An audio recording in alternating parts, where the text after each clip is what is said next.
Training द्यायचं आहे. ते ट्रेनिंग कोविड-19 वैक्सीनेशन कार्यक्रम के देशव्यापी प्रारंभ के अवसर पर राष्ट्र के नाम संदेश हेतु हम परम आदरणीय प्रधानमंत्री जी से कृपा पूर्वक आग्रह करते हैं।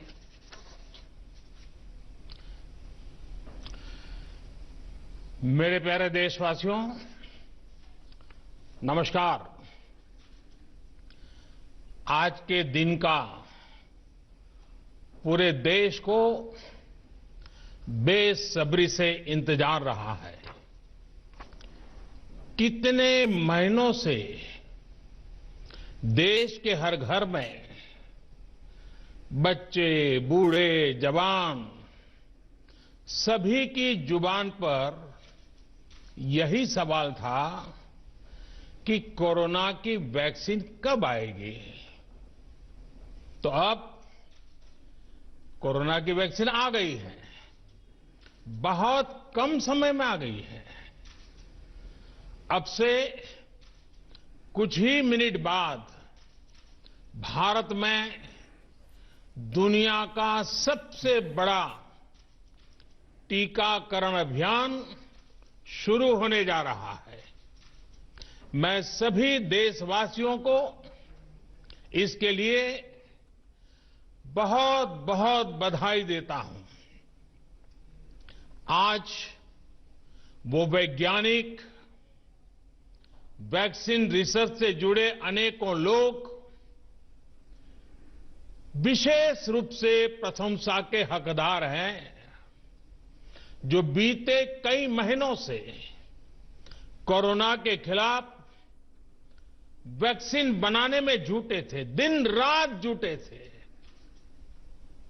न उन्होंने त्योहार देखा है, न उन्होंने दिन देखा है, न उन्होंने रात देखी है।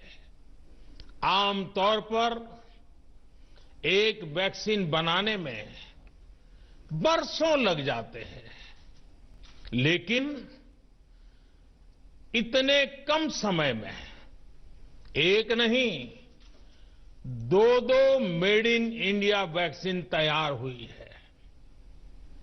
इतना ही नहीं, कई और वैक्सीन पर भी काम तेज गति से चल रहा है। ये भारत के सामर्थ्य, भारत की वैज्ञानिक दक्षता, भारत के टैलेंट का जीता जागता सबूत है। ऐसी ही उपलब्धियों के लिए राष्ट्रकवि रामधारी सिंह दिनकर जी ने कहा था, मानव जब जोर लगाता है, पत्थर पानी बन जाता है। भाइयों और बहनों, भारत का टीकाकरण अभियान बहुत ही मानवीय और महत्वपूर्ण सिद्धांतों पर आधारित है। जिसे सबसे ज्यादा जरूरी है, उसे सबसे पहले कोरोना का टीका लगेगा। जिसे कोरोना संक्रमण का रिस्क सबसे ज्यादा है, उसे पहले टीका लगेगा। जो हमारे डॉक्टर्स हैं, नर्सेस हैं, अस्पताल में सफाई कर्मी हैं, मेडिकल, पैरामेडिकल स्टाफ हैं, वो कोरोना की वैक्सीन के सबसे पहले हकदार हैं। चाहे वो सरकारी अस्पताल में हो या फिर प्राइवेट में, सभी को ये वैक्सीन प्राथमिकता पर लगेगी। इसके बाद उन लोगों को टीका लगाया जाएगा जिन पर जरूरी सेवाओं और देश की रक्षा या कानून व्यवस्था की जिम्मेदारी है।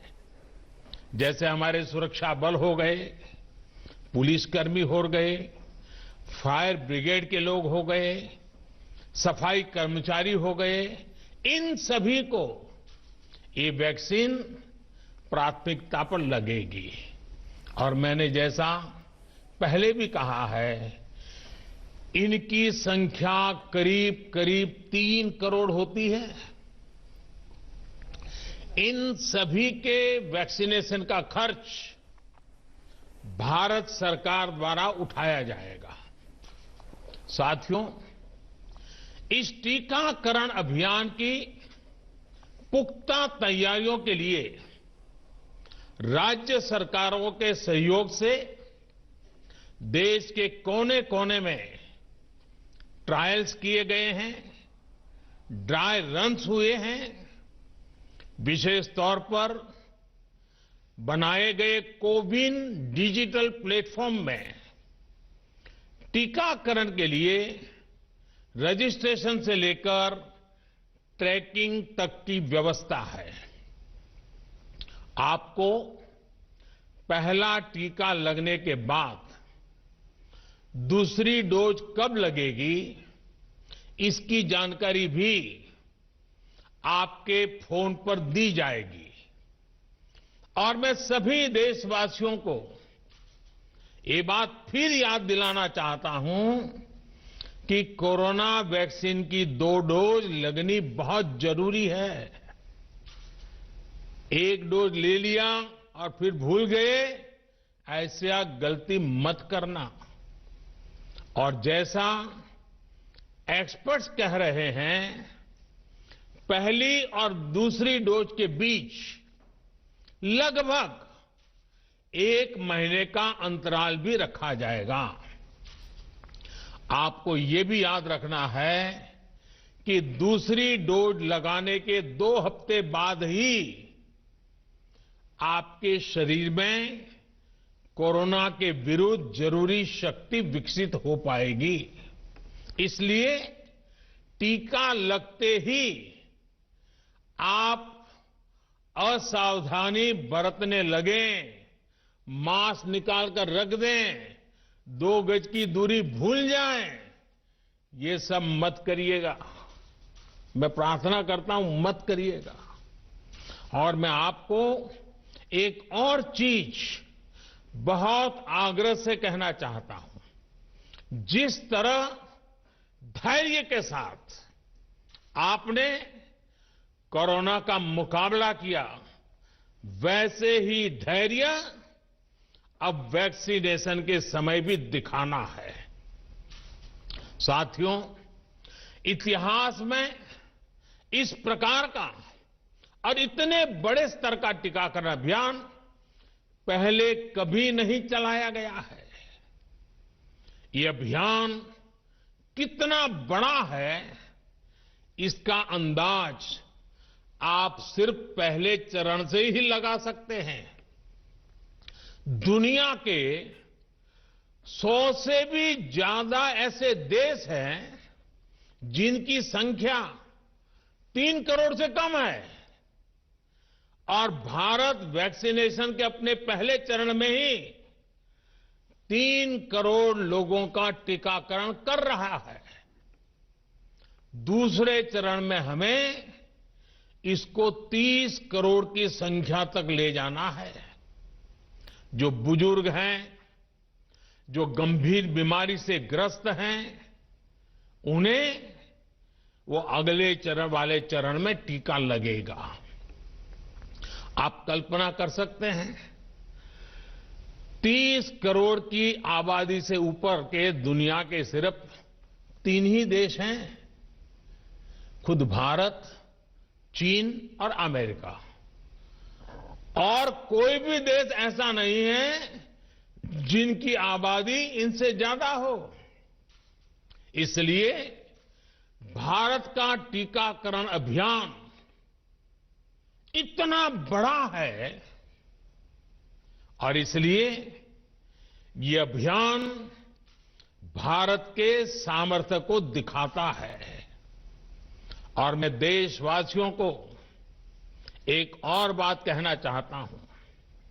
हमारे वैज्ञानिक, हमारे एक्सपर्ट्स जब दोनों मेड इन इंडिया वैक्सीन की सुरक्षा और प्रभाव को लेकर आश्वस्त हुए, तभी उन्होंने इसके इमरजेंसी उपयोग की अनुमति दी है। इसलिए देशवासियों को किसी भी तरह के प्रोपेगेंडा, अफवाहें, दुष्प्रचार से बचकर रहना है। साथियों, भारत के वैक्सीन वैज्ञानिक, हमारा मेडिकल सिस्टम भारत की प्रक्रिया की पूरे विश्व में बहुत विश्वसनीयता है और पहले से है। हमने ये विश्वास अपने ट्रैक रिकॉर्ड से हासिल किया है। मेरे प्यारे देशवासियों, हर हिंदुस्तानी इस बात का गर्व करेगा कि दुनिया भर के करीब 60% बच्चों को जो जीवन रक्षक टीके लगते हैं वो भारत में ही बनते हैं। भारत की सख्त वैज्ञानिक प्रक्रियाओं से ही होकर के गुजरते हैं। भारत के वैज्ञानिकों को और वैक्सीन से जुड़ी हमारी विशेषज्ञता पर दुनिया का ये विश्वास made in India corona vaccine में और मजबूत होने वाला है। इसकी कुछ और खास बातें हैं जो आज मैं देशवासियों को जरूर बताना चाहता हूं। ये भारतीय वैक्सीन विदेशी वैक्सीनों की तुलना में बहुत सस्ती है और इनका उपयोग भी उतना ही आसान है। विदेश में तो कुछ वैक्सीन ऐसी हैं जिसकी एक डोज 5,000 रुपया तक में है और जिसे -70 डिग्री तापमान में फ्रीज में रखना होता है। -70 डिग्री। वहीं भारत की वैक्सीन ऐसी तकनीक पर बनाई गई हैं जो भारत में बरसों से ट्राइड और टेस्टेड है। ये वैक्सीन स्टोरेज से लेकर ट्रांसपोर्टेशन तक भारतीय स्थितियों और परिस्थितियों के अनुकूल है। यही वैक्सीन अब भारत को कोरोना के खिलाफ लड़ाई में निर्णायक जीत दिलाएगी। साथियों, कोरोना से हमारी लड़ाई आत्मविश्वास और आत्मनिर्भरता की रही है। इस मुश्किल लड़ाई से लड़ने के लिए हम अपने आत्मविश्वास को कमजोर नहीं पड़ने देंगे। ये प्रण हर भारतीय में दिखाई दिया है। संकट कितना ही बड़ा क्यों न हो, देशवासियों ने कभी आत्मविश्वास खोया नहीं। जब भारत में कोरोना पहुंचा तब देश में कोरोना टेस्टिंग की एक ही लैब थी। हमने अपने सामर्थ्य पर विश्वास रखा और आज 2300 से ज्यादा लैब्स का नेटवर्क हमारे पास है। शुरुआत में हम mask, PPE kit, testing kits, ventilators जैसे जरूरी सामान के लिए भी विदेशों पर निर्भर थे। आज इन सभी सामानों के निर्माण में हम आत्मनिर्भर हो गए हैं और इनका निर्यात भी कर रहे हैं। आत्मविश्वास और आत्मनिर्भरता की इसी ताकत को हमें टीकाकरण के इस दौर में भी सशक्त कर रहा है। साथियों, महान तेलुगु कवि श्री गुराजाड़ा अप्पा राव ने कहा था, सौंत लाभम कौंत मानुको पौरू गुवाडिकी तोड़ू पाडबोय देश मंटे मट्टी कादोई देश मंटे मनुष्यलोय, यानी हम दूसरों के काम आए, ये निस्वार्थ भाव हमारे भीतर रहना चाहिए। राष्ट्र सिर्फ मिट्टी, पानी, कंकड़, पत्थर से नहीं बनता, बल्कि राष्ट्र का अर्थ होता है हमारे लोग। कोरोना के विरुद्ध लड़ाई को संपूर्ण देश ने इसी भावना के साथ लड़ा है। आज जब हम बीते साल को देखते हैं तो एक व्यक्ति के रूप में, एक परिवार के रूप में, एक राष्ट्र के रूप में हमने बहुत कुछ सीखा है, बहुत कुछ देखा है, जाना है, समझा है। आज भारत जब अपना टीकाकरण अभियान शुरू कर रहा है तो मैं उन दिनों को भी याद कर रहा हूं। कोरोना संकट का वो दौर जब हर कोई चाहता क्या कि कुछ करें, लेकिन उसको उतने रास्ते नहीं सूझते थे। सामान्य तौर पर बीमारी में पूरा परिवार बीमार व्यक्ति की देखभाल के लिए जुट जाता है, लेकिन इस बीमारी ने तो बीमार को ही अकेला कर दिया। अनेकों जगह पर छोटे छोटे बीमार बच्चों को मां से दूर रहना पड़ा। मां परेशान रहती थी, मां रोती थी, लेकिन चाहकर भी कुछ कर नहीं पाती थी। बच्चे को अपनी गोद में नहीं ले पाती थी। कहीं बुजुर्ग पिता अस्पताल में अकेले अपनी बीमारी से संघर्ष करने को मजबूर थे। संतान चाहकर भी उसके पास नहीं जा पाती थी। जो हमें छोड़कर चले गए, उनको परंपरा के मुताबिक वो विदाई भी नहीं मिल सकी जिसके वो हकदार थे।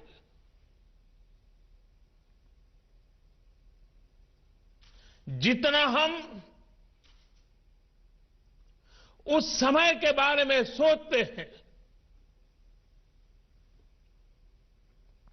मन सिहर जाता है, उदास हो जाता है।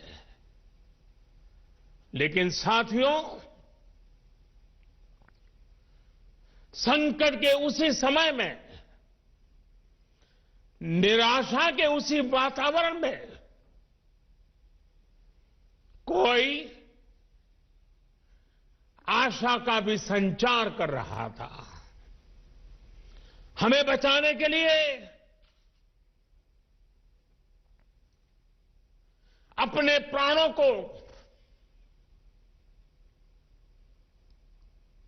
संकट में डाल रहा था। हमारे doctor, nurse, paramedical staff, ambulance driver, ASHA worker, सफाई कर्मचारी, पुलिस के साथी और दूसरे फ्रंटलाइन वर्कर्स, उन्होंने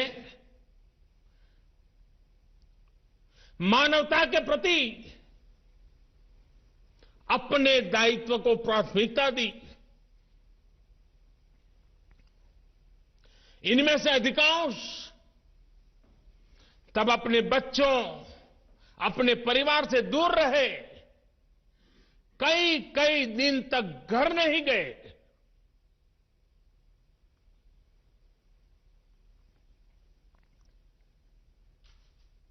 सैकड़ों साथी ऐसे भी हैं जो कभी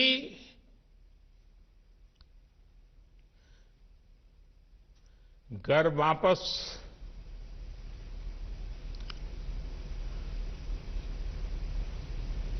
लौट ही नहीं आ पाए। उन्होंने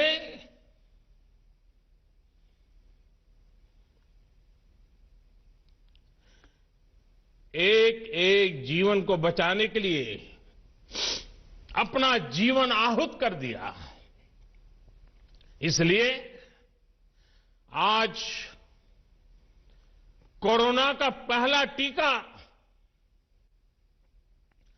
स्वास्थ्य सेवा से जुड़े लोगों को लगाकर एक तरह से समाज अपना ऋण चुका रहा है। ये टीका उन सभी साथियों के प्रति कृतज्ञ राष्ट्र की आदरांजलि भी है। भाइयों और बहनों, मानव इतिहास में अनेक विपदाएं आई, महामारियां आई, भीषण युद्ध हुए, लेकिन कोरोना जैसी चुनौती की किसी ने कल्पना नहीं की थी। ये एक ऐसी महामारी थी जिसका अनुभव ना तो साइंस को था, ना ही सोसाइटी को था। तमाम देशों से जो तस्वीरें आ रही थी, वो खबरें आ रही थी, वो पूरी दुनिया के साथ साथ हर भारतीय को विचलित कर रही थी। ऐसे हालात में दुनिया के बड़े बड़े एक्सपर्ट्स भारत को लेकर तमाम आशंकाएं जता रहे थे। लेकिन साथियों, भारत की जिस बहुत बड़ी आबादी को हमारी कमजोरी बताया जा रहा था, उसको ही हमने अपनी ताकत बना दिया। भारत ने संवेदनशीलता और सहभागिता को लड़ाई का आधार बनाया। भारत ने 24 घंटे सतर्क रहते हुए, हर घटनाक्रम पर नजर रखते हुए सही समय पर सही फैसले लिए। 30 जनवरी को भारत में कोरोना का पहला मामला मिला, लेकिन इसके 2 सप्ताह से भी पहले भारत एक हाई लेवल कमिटी बना चुका था। पिछले साल आज का ही दिन था जब हमने बाकायदा सर्वेलांस शुरू कर दिया था।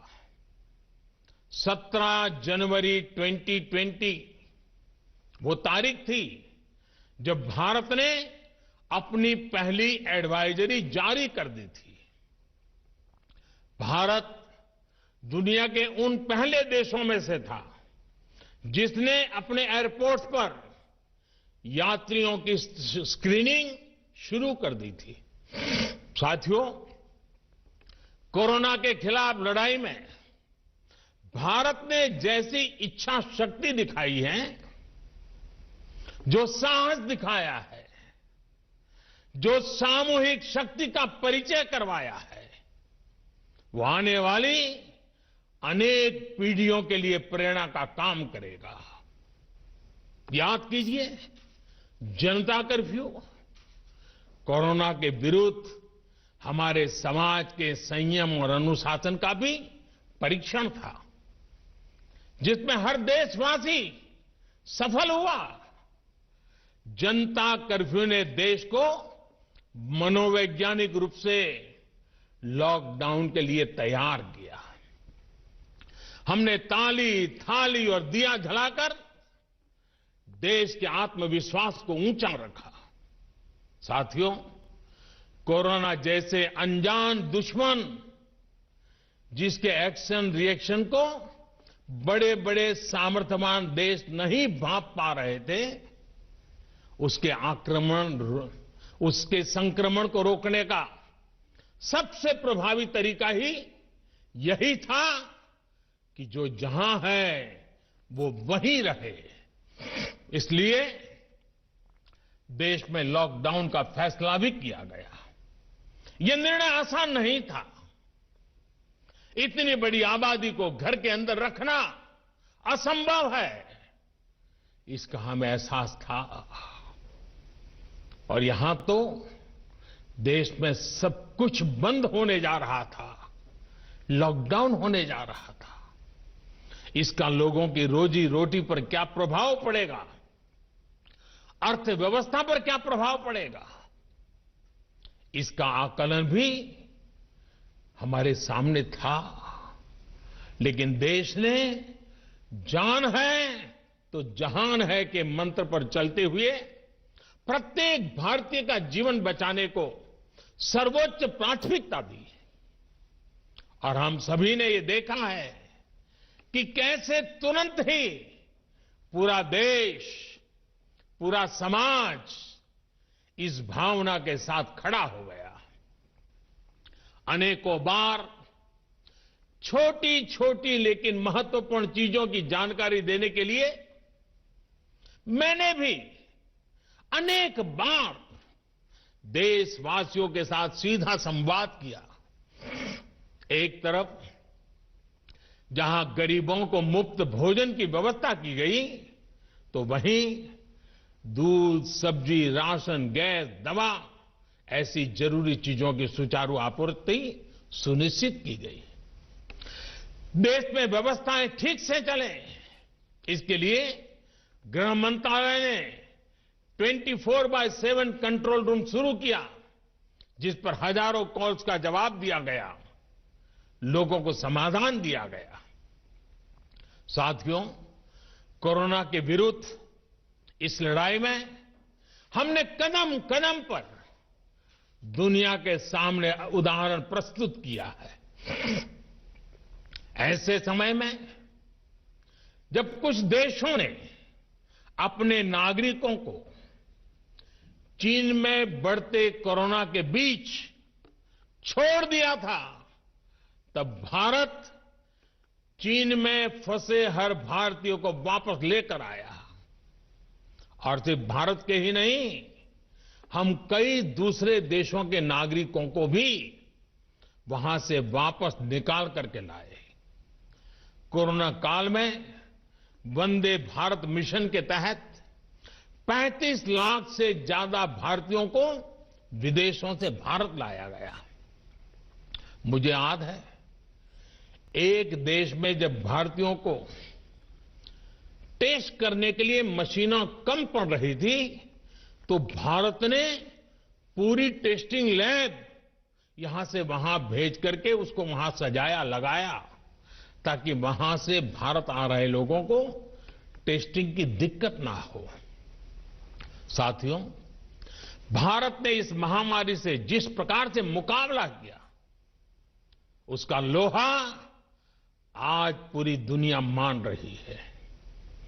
केंद्र और राज्य सरकारें, स्थानीय निकाय, हर सरकारी संस्थान, सामाजिक संस्थाएं कैसे एकजुट होकर बेहतर काम कर सकते हैं, ये उदाहरण भी भारत ने दुनिया के सामने रखा।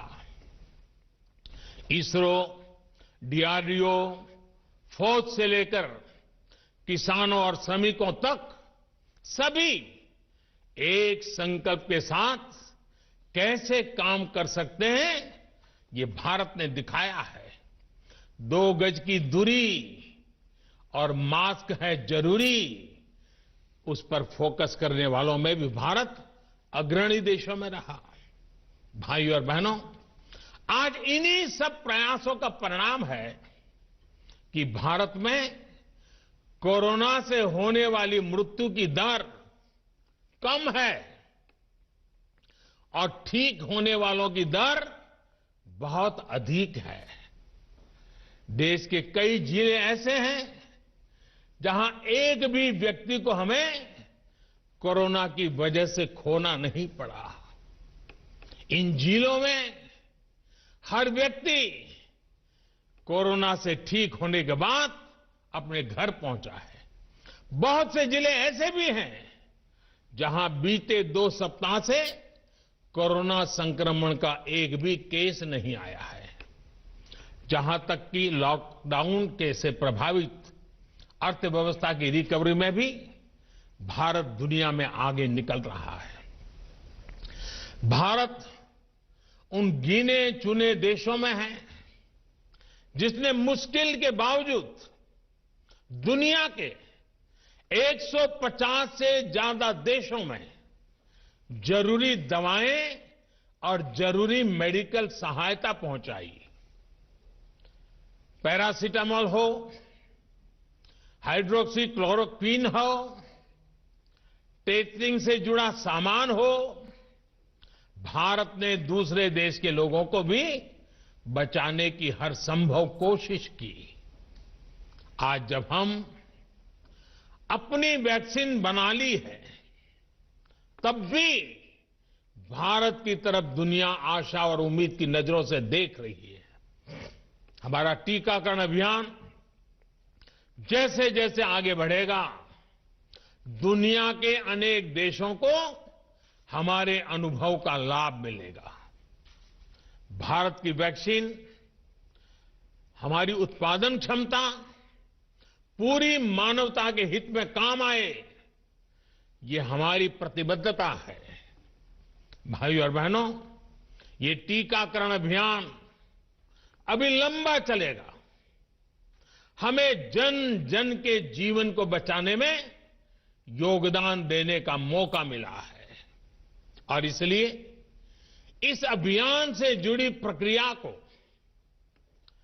उस प्रक्रिया का हिस्सा बनने के लिए भी देश में वॉलेंटियर आगे आ रहे हैं। मैं उनका स्वागत करता हूं और भी अधिक वॉलेंटियर्स को मैं अपना समय इस सेवा कार्य में जोड़ने के लिए जरूर आग्रह करूंगा।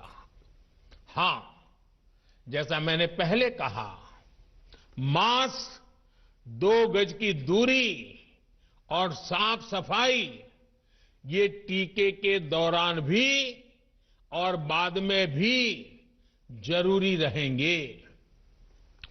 टीका लग गया तो उसका अर्थ ये नहीं कि आप कोरोना से बचाव के दूसरे तरीके छोड़ दें। अब हमें नया प्रण लेना है। दवाई भी, कड़ाई भी। दवाई भी, कड़ाई भी। आप सभी स्वस्थ रहें, इसी कामना के साथ इस टीकाकरण अभियान के लिए पूरे देश को बहुत बहुत शुभकामनाएं देता हूं। देश के वैज्ञानिकों का, रिसर्चर्स का, लैब में जुड़े हुए सब लोगों का, जिन्होंने पूरे साल एक ऋषि की तरह अपनी लैब में जीवन खपा दिया और ये वैक्सीन देश और मानवता को दी है। मैं उनको भी विशेष रूप से अभिनंदन करता हूं, उनका आभार व्यक्त करता हूं। मेरी आप सबको बहुत बहुत शुभकामनाएं हैं। आप जल्द इसका लाभ उठाएं, आप भी स्वस्थ रहें, आपका परिवार भी स्वस्थ रहें, पूरी मानव जात इस संकट की घड़ी से बाहर निकले और स्वस्थता हम सबको प्राप्त हो। इसी एक कामना के साथ आप सबका बहुत बहुत धन्यवाद।